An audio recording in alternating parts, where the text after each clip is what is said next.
On a dark night, a family of 7 sat in an SUV, traveling back to their hometown.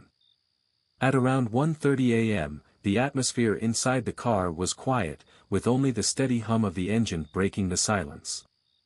Half of the family was fast asleep, while the driver, the father, and the young son remained awake.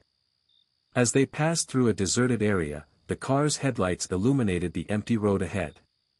Suddenly, the driver noticed a bright white figure in the middle of the road. As they got closer, all three realized it was a woman dressed in a white sari.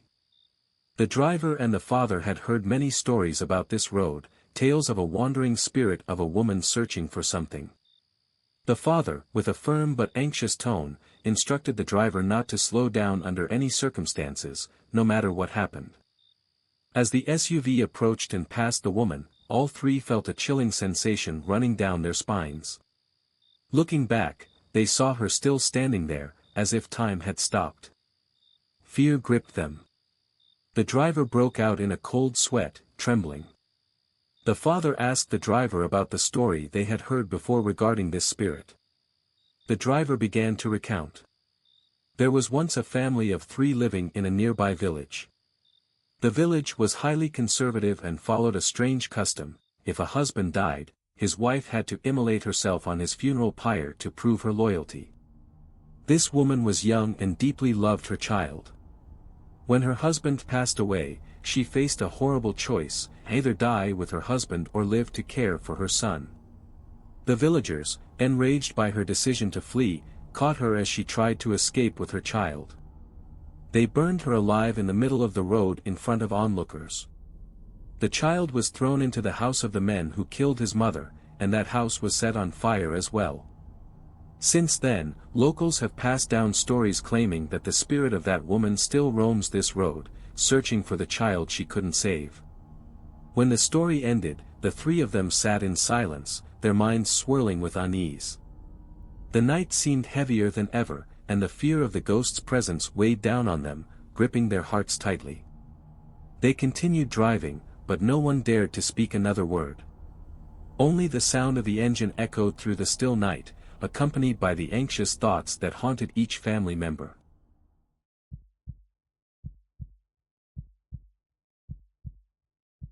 Cheryl and I were walking to school as usual. It was a sunny day, but we decided to skip class to explore a place that had always intrigued and unsettled us: a nearby cemetery. We didn't believe in ghosts or the supernatural; to us, those were just stories for entertainment.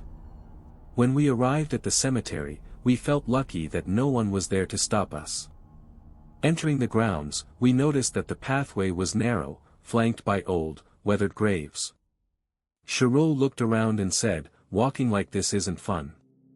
Let's take another route."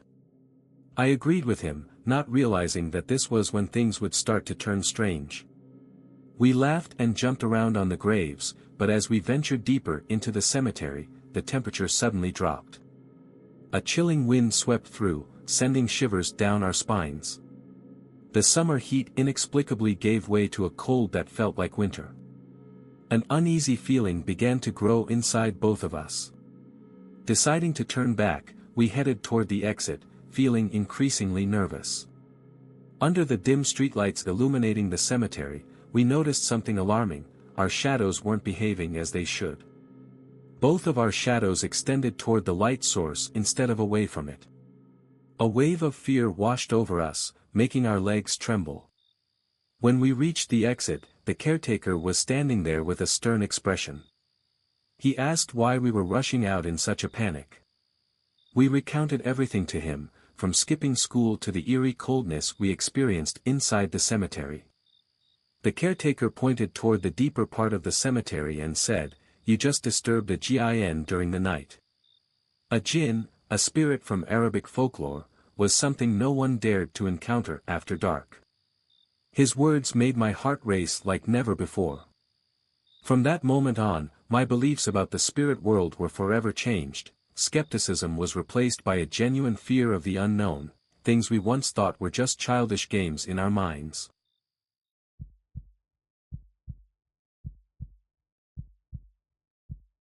Alyssa adored her teddy bear more than anything in the world. It had been a gift for her second birthday, and ever since, it had been her constant companion. Whether she was playing dress-up, going to the park, or simply lying in bed, the bear was always by her side. She cared for it meticulously, even as she grew older, never letting it out of her sight.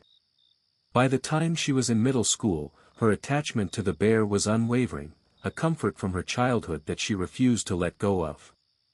Now 12 years old, Alyssa still found solace in her teddy bear. But as she played with it, she often wondered aloud, what if you were alive? What if we could talk and play together for real?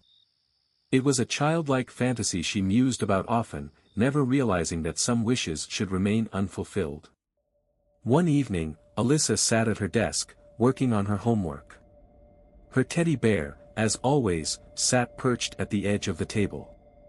Absent-mindedly, she nudged the bear with her hand, sending it tumbling to the floor. She reached down to pick it up, and in the same motion, her hand brushed against something sharp on the ground, a paperclip. Unwittingly, the edge of the clip caught the back of the bear, tearing a small hole in the fabric. What happened next was something she could never have imagined. As she lifted the bear back onto the table, something rolled out of the tear. Alyssa gasped. A human eye, round, glossy, and unmistakably real, tumbled onto the floor, staring up at her. Her heart pounded as she looked back at the bear. Shaking, she plucked at the cotton stuffing peeking from the rip, only to find something far more horrifying beneath it. There, amidst the fluffy white filling, was a deep, wet redness, a substance unmistakably like blood. Alyssa dropped the bear in terror, her breathing ragged. The room was silent for a moment, save for the sound of her pounding heart. But then, a scream shattered the stillness. It wasn't her scream, nor was it human. It came from the teddy bear itself, a guttural, inhuman wail that seemed to echo from another world. Frozen in place, Alyssa watched as the bear's torn fabric began to seep blood, dark and viscous, pooling on the desk. Suddenly, the bear spoke.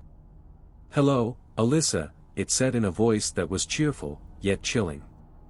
"Your dream has come true. Now we can talk, and play. Aren't you happy?" Alyssa stumbled back, shaking her head in disbelief. "No, this isn't real," she whispered. But the bear continued, its grin impossibly wide. "Join us," it coaxed. "You can come with me to meet your kind. We'll play forever. Forever, and ever, and ever." As it spoke, bloodied hands emerged from the bear's torn seams, grotesque and claw-like. They reached for Alyssa, gripping her arms with unnatural strength. She screamed, but the bear only laughed, its voice echoing with maniacal glee. "Forever," it cackled, pulling her closer and closer. The last thing Alyssa saw was her teddy bear's twisted grin, its laughter ringing in her ears as darkness consumed her. And in the empty room, the bear sat once again on the desk, its stitches mended, its expression innocent, waiting for its next playmate.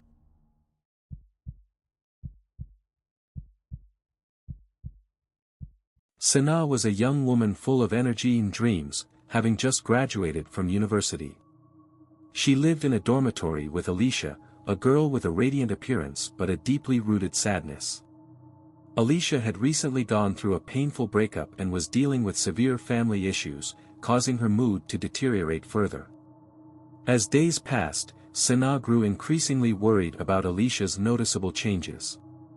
Alicia often sat by the window, staring off into the distance, no longer participating in cheerful activities as she once did.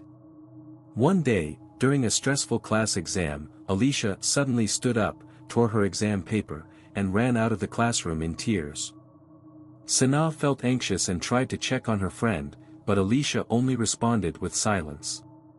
One night, while the two were walking around the university campus, Alicia's behavior became more unusual than ever. She laughed and cried simultaneously, walking along the edge of a bridge as if she didn't care about her safety. Horrified, Sanaa pulled Alicia back to her room, a sense of unease creeping into her heart. On the night of March 12, 2005, at precisely 2:46 a.m., Sanaa was awakened by a strange voice near her ear.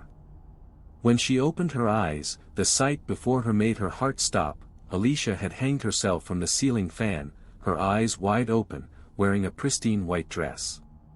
Horror overwhelmed Sanaa. She couldn't believe her best friend was gone forever. From that moment on, Alicia's spirit began to appear beside Sanaa at the exact same time every week. Though the terrifying image of her friend in her deathly state haunted Sanaa each time, something miraculous happened. Alicia's spirit never harmed her. Instead, it engaged in conversations, revealing unspoken truths and the pain they had both endured. Sanaa lived in constant fear and anxiety every week as Saturday at 2:46 a.m. approached, knowing Alicia's spirit was seeking the solace she never found in life. Despite her sorrow, Sanaa resolved to become the voice for the pain her best friend had endured, hoping to help them both heal the scars of the past they carried for a lifetime.